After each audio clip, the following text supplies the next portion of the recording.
네, 도심에서 벌어진 갑작스러운 건물 붕괴 사고, 원인과 재발 방지 대책에 대해서 전문가를 연결해 자세히 알아봐야겠습니다. 서울대 건축학과의 홍성걸 교수가 연결돼 있습니다. 홍 교수님, 안녕하십니까? 네, 안녕하세요. 서울대학교 네. 건축학과 홍성걸 교수입니다. 먼저 원인 이야기부터 들어봐야 될 것 같습니다. 오늘 있었던 현장 감식에서는 철거 건물의 지지대가 손상돼 있었다, 이렇게 얘기를 하는데요. 부실한 지지대를 사용했다고 봐야 하는 건지 어떤 가능성이 있는 걸까요?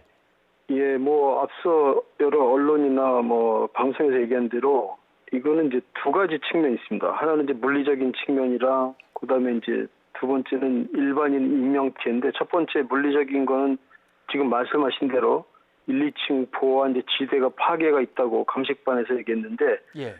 이건 사실 대부분의 철거 대상 건물이 오래되고 그다음에 관리 상태가 안 좋아서 매우 약한 구조입니다. 네. 그래서 이 철거 또는 해체 작업 원리는 신축 과정의 역순인데, 이런 것들 무시해서 생기는, 말하자면 안정성이 굉장히 약화된 상태에서 붕괴됐다고 생각합니다.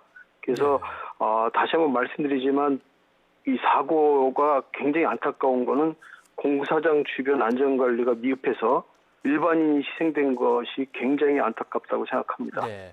예. 그렇다면 꼭 지켜야만 하는 안전 규칙들을 좀 자세히 설명해 주신다면 어떤 것들이 있습니까? 이게 해체 작업이라고 그러면 굉장히 좀 어떻게 보면 무시하는 경향이 많은데, 예. 이건 철저하게 구조 안전 진단이 필요합니다. 그러니까 해체 순서나 그다음에 또 해체 공사 중에 일어나는 어떤 예상되는 하중을 우리가 견딜 수 있는 임시 보강 조치가 필요한데, 예. 이런 것들이 좀 안 되었을 거라고 생각되고, 그다음에 이제 여기에 이제 안전 기술자, 즉 구조 기술사라든가 또 건설 안전 기술사들이 참여되지 않았나 그런 생각이 듭니다. 예. 지난해 6월에도 동작구에서 철거 중인 건물이 붕괴되는 사고가 있었습니다. 매번 또 비슷한 문제점이 지적되기도 했을 텐데 사고가 반복되는 이유는 뭐라고 보십니까? 이게 전반적으로 우리나라 안전에 대한 어떤 인식이 계속 일어나도 약합니다. 그러니까 예. 이게 사회적인 어떤 인식 부족도 있고, 그다음에 이제 이게 어떻게 보면 넓게 보면 이제 행정 같은 것들도 우리가 계속하지만 좀 미흡합니다. 그래서 우리가 건축법도 있고 산업안전보건법, 그다음에 기술안전진흥법, 이런 것들이 다 있는데 그게 너무 복잡하니까 이제 무시하고 또 이게 시행이 잘 안 되고, 그러니까 이런 어떤 조례 등을 양산만 하지 말고 사용자 위주에서 일관성도 있고, 그다음에 또 사용자가 편의성을 좀 고려해서 과감히 폐기하고 가능하면 단일한 법 체계를 만들어야 되고 생각합니다. 예. 혹시 법이나 제도상에서 미비하거나 그런 건 없습니까? 처벌이 너무 약하다거나 아니면 관리 감독을 이렇게 해야 된다고 규정을 해야 되는데 그런 게 없거나 그런 것들은 없습니까? 그러니까 사고 나면 이제 바로 이제 지자체에서 나름대로 이제 조치를 합니다. 그러니까 예.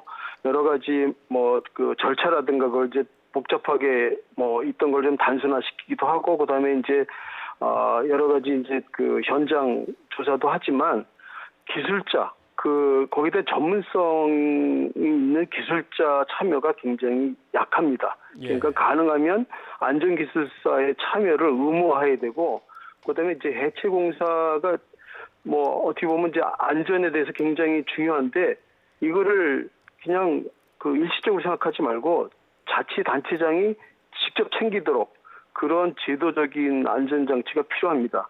그래서 예. 사고가 많으면 자치단체에 좀 불이익을 주는 정책도 고려할 만하다고 생각합니다. 네.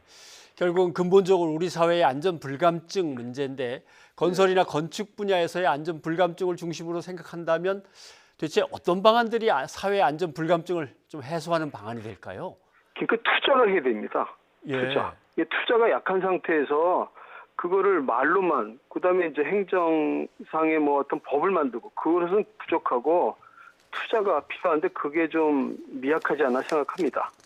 네. 그래서 이제 특히 이제 도심 건설, 그다음에 해체 공사장의 안전 관리에 대해서 재정비가 필요하고, 또 아까 말씀드린 대로 경제적인 투자해서 인력 것들이 좀 투입될 수 있는 그런 걸 유도해야 되고, 행정적인 측면에서는 도면이 없어요. 대부분 그 건물에 대한. 그래서 도면이 없는 경우에 어떻게 할 건지, 그런 거를 뭐 화재가 났을 때도 그거에 대한 어떤 그 안전장치 중에 제일 안 된 게 도면이 없기 때문에 거기에 대한 문제가 있고, 그다음에 해체 전에 반드시 구조 안전 진단 작업이 필수화해야 되고, 그다음에 해체 작업 과정 중에서도 구조 안전에 필요한 전문가가 필수적으로 들어가게끔 해야 됩니다. 네, 알겠습니다. 홍 교수님 오늘 도움 말씀 고맙습니다. 네, 네.